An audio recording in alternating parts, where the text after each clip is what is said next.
আমি বৰনগৰ প্ৰেছ ক্লাবৰ উদ্যোগত কাইলৈ অৰ্থাৎ 23 জানুৱাৰীৰ পৰা 28 জানুৱাৰীলৈকে 6 দিনীয়া কাৰ্যসূচীৰে গ্ৰন্থমেলা আয়োজন কৰিছোঁ। এইটো 6 দিনীয়াকৈ এইটো দ্বিতীয়বাৰ।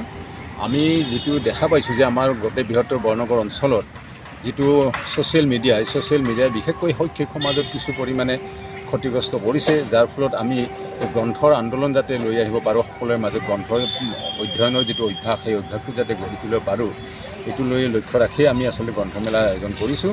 আৰু আমাৰ এই গ্ৰন্থমেলাত এইবাৰ গুৱাহাটীকে আদি কৰি কলকাতাৰো এটা ষ্টল আছে, সৰ্বমুঠ 6টা ষ্টল ইয়াত থাকিব। আৰু তাৰ লগে লগে আমি কেইটামান আমাৰ ৰাইজৰ সুবিধাৰ্থে আমি 3টা যিটো আমাৰ হাতে বোৱা থলুৱা কাপোৰৰ ষ্টলো 3টা ৰাখিছোঁ। বাকী আমাৰ বিভিন্ন কাৰ্যসূচী থাকিব। ছাত্ৰ ছাত্ৰীৰ কাৰণে বিভিন্ন প্ৰতিযোগিতা, আৰ্ট কম্পিটিশ্যন, তাৰপিছত আপোনাৰ সেই কবিতা আবৃত্তি, তাৰপিছত নৃত্য, এইবিলাক বিভিন্ন প্ৰতিযোগিতা থাকিব।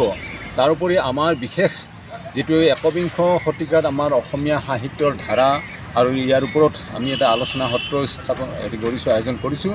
ইয়াত আমাৰ বিভিন্ন জ্যেষ্ঠ আলোচকসকল ইয়াত উপস্থিত থাকিব।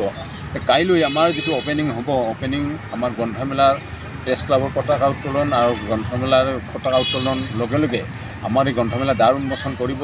আমাৰ গ্ৰন্থমেলা দ্বাৰ উন্মোচন কৰিব ভট্টদেৱ বিশ্ববিদ্যালয়ৰ অধ্যাপিকা বিনীতা দেৱ বৰা চৌধুৰী। তেখেতে কালি 10 বজাতে আমাৰ গ্ৰন্থমেলাৰ দ্বাৰ উন্মোচন। কাৰণ যিহেতু যোৱাবাৰ আমি যিখিনি সঁহাৰি পাইছোঁ, আৰু সঁহাৰি পোৱাৰ কাৰণে আমাৰ যাতে কিছু আমি অলপ ব্যতিক্ৰম ধৰি পদক্ষেপো গ্ৰহণ কৰিছোঁ এইবাৰ। আৰু আমাক সকলো ৰাইজে আমি যিখিনি কথা পাতি পাইছোঁ যে তেওঁলোকৰ সহায়টো পূৰ্ণক্ৰমে পাম।